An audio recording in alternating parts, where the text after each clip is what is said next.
kombinasi bola-bola panjang dan bola-bola pendek tadi diperagakan oleh kedua tim. Bagus nampaknya tadi. Ya, kita di bagaimana Riko di sini PSS masih mencoba bagaimana mencari titik lemah daripada Persitara. Mereka melakukan passing-passing bola pendek maupun juga bola-bola jauh. Ya, kita lihat bagaimana nih soloran.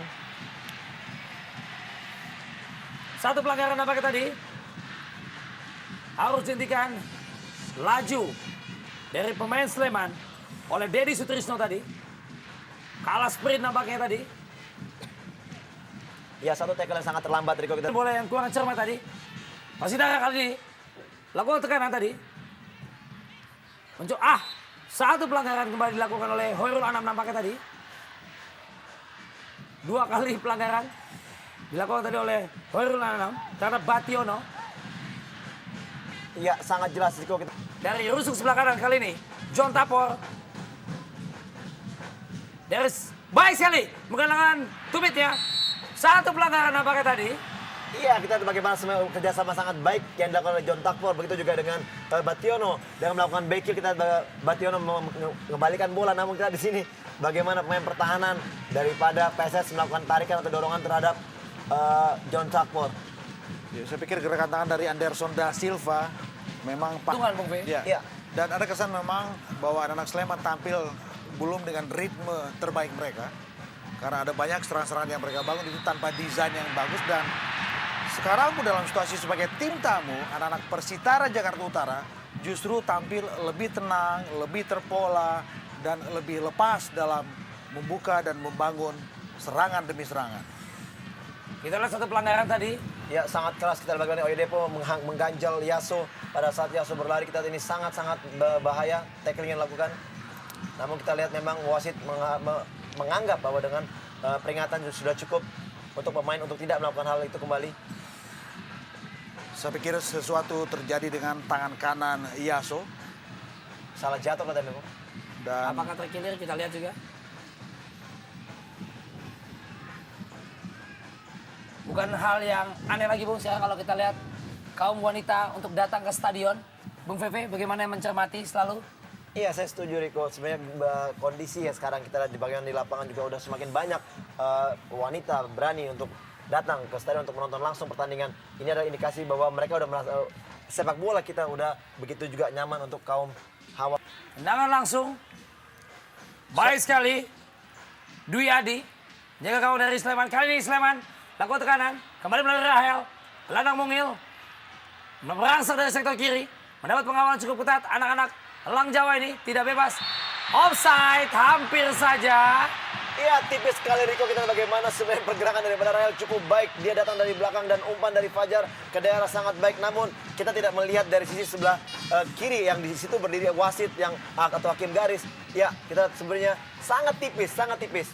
Dan wasit berkata lain bahwa ini adalah keputusan wasit adalah offside. Rapat dikawal oleh pertahanan daripada PSS Sleman. Sebenarnya selalu ada indikasi bahwa Dedi Mulyadi berani keluar untuk melakukan penetrasi ke depan. Nah, ini kita lihat bagaimana Dedi sekarang melakukan dribble. Ya, free kick. Ya, seperti inilah sebenarnya kemampuan daripada Dedi Mulyadi untuk melakukan dribble, untuk penetrasi ke depan dan memberikan umpan ke depan. Ini jarang sekali dilakukan karena Coba kuasai. Kembali satu terobosan. Gagal. Salah pengertian nampaknya tadi. Disapu oleh Marzuki. free kick. Riko, kita lihat bagaimana sebenarnya Fajar sudah berlari dan gerakan lari daripada Fajar ditahan oleh pemain bertahan daripada Persitara. Dan ini juga harus diwaspadai karena apabila kejadian seperti ya, kita dorongan tangan. Kembali dapat mata Rahel. Anak-anak Sleman kali ini. Umpan 1-2 cukup baik. Coba melebar dari sektor sayap kiri kali ini. Tekanan dilakukan oleh anak-anak Sleman melalui Agus Buroko. Umpan 1-2. Ngako Gabriel tadi. Masih Ngako. Satu pelanggaran apakah yang melihat. Subandi agak terlambat meniupkan fluid setelah tackling dilakukan dengan dua kaki menurut mata saya. Iya, tackling yang sangat keras yang dilakukan oleh Ngako dengan kedua kakinya. Ini sangat wajar apabila wasit Subandi memberikan pelanggaran. Namun kita lihat bagaimana pada saat tackling dilakukan, ini kita lihat, ya dengan 2 kaki. Kita melihat Subandi tidak begitu saja langsung meniup fluid dan dia melihat arah bola bagaimana apabila bola tadi kembali dikuasai oleh pemain PSS, mungkin akan dibiarkan oleh Subandi play on. Namun kita lihat bagaimana bola tidak dikuasain. Oleh karena itulah Subandi akhirnya meniup bahwa itu adalah pelanggaran untuk PSS Sleman. Laskar Sipitung, Rahel. Salah umpannya, hanya memainkan bola-bola lambung, seolah berupaya dengan keuntungan. Satu pelanggaran tadi Rahel. Iya, satu gerakan tangan dari Rahel. Kita lihat bagaimana pemain yang begitu kecil berani untuk melakukan jumping heading, berebut bola dengan pemain asing. Kita lihat bagaimana Bationo, ya tangan dari Rahel menyangkut di leher daripada Bationo. Dan inilah indikasi dari pelanggaran itu, Riko. Ini kalau nggak jam terbang, Bung.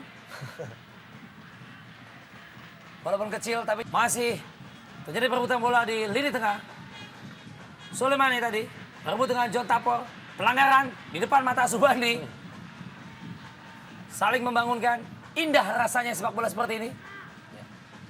Ya, ini juga satu keputusan yang tepat. Kita lihat bagaimana Subandi berada begitu dekat dari pelanggaran yang Untuk terus berlari sepanjang 2 kali 45 menit.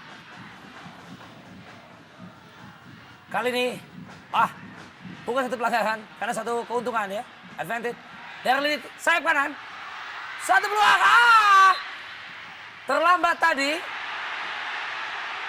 Yoga mempertanyakan keputusan wasit ataupun asistennya, Bu.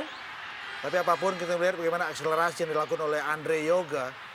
Laju bola bergulir lebih cepat dengan pergerakan dari Andre Yoga. Sehingga bola sulit dalam penguasaan atau kontrol dari gelandang Sleman ini. Satu pelanggaran saya pikir dari Gabriel. Yang masuk di pertengahan babak pertama tadi. Tambahan 2 menit diberikan oleh wasit. Pertandingan kali ini di babak pertama. Satu pelanggaran tadi dilakukan oleh pemain-pemain atau Yaso, salah seorang pemain petarung ulet dari Persitara tadi. Hanya melambungkan bola tadi dari anak-anak Sleman. Satu pelanggaran nampaknya tadi. Ya, satu gerakan kaki dari Yaso tadi pada saat merebut bola sangat berbahaya dan itu bagaimana dia sedikit mengganggu. Ya, kakinya tertinggal dan mengenai perut daripada Sang Kapten Kurniawan. Ya.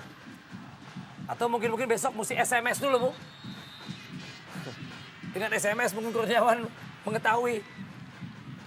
Satu pelanggaran tadi cukup keras nampaknya. Dilakukan oleh salah seorang pemain Sleman terhadap Itimi Dixon. Ya, tackling sangat keras oleh Anderson da Silva. Kita bagaimana kaki begitu tinggi dan mengenai lutut atau menghalau gerakan lari daripada Itimi Dixon dan kita lihat bagaimana Itimi. Seorang Bima Sakti, kita melihat gol yang jauh dari luar kotak penalti tadi. Permainan semakin terbuka, Bung. 3-1. Semakin menarik permainan terbuka kedua tim. Ya. Setelah tadi Tommy, pemain yang baru dimasukkan di babak kedua, Bung. Merasa satu peluang. Melambung tinggi. Satu peluang yang sempit nampaknya, Bung. Kuasai bola. Jorge atau Oyedepo tadi.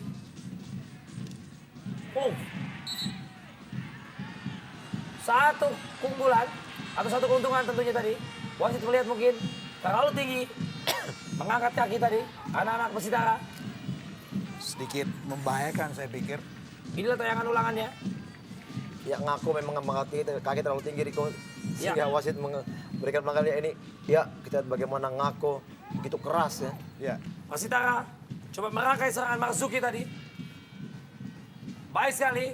John Tapol. Itimi Dixon. Lepas tadi Itimi Dixon. Merasuk dari sektor kanan tadi. Itimi Dixon membentur 2 tembok tadi. Terjadi duel. 50-50. Bukan satu pelanggaran. Serangan balik Anderson. Anderson da Silva. Melakukan overlap bisa dikatakan demikian. Satu pelanggaran tadi Dedi Mulyadi. Andre Yoga. Coba merangsek dari sektor sebelah kanan tadi. Umpan panjang Yoga. Langsung dalam kotak penalti. Di sana 2 orang pemain Persitara coba bertahan. Dedi Mulyadi menjaga. Pergerakan cukup ketat tadi. Kita lihat. Penalti. Kita lihat tidak ada protes dari anak-anak Persitara. Menandakan seolah menerima putusan wasit Subandi. Yang menurut Anda bagaimana, Fe? Ya, Riko, bagaimana kita keputusan yang diambil oleh Subandi belum begitu kita lihat jelas apakah memang pantas diganjar. Ya, di sini kita bagaimana Dedi melakukan tackling. Ya, benar sekali Riko, bagaimana memang Dedi melakukan tackling mengenai kaki daripada pemain Sleman Busari, dan ini keputusan menurut saya ini sangat tepat. Saya bilang tadi, apakah akan ada keajaiban berikut? Dan terbukti. Keajaiban itu datang. Saya bilang sisa 1 menit di ujung pertandingan, apa yang akan terjadi? Yang terjadi adalah sebuah keputusan penalti dari wasit untuk sebuah kesalahan yang dilakukan oleh Dedi Mulyadi.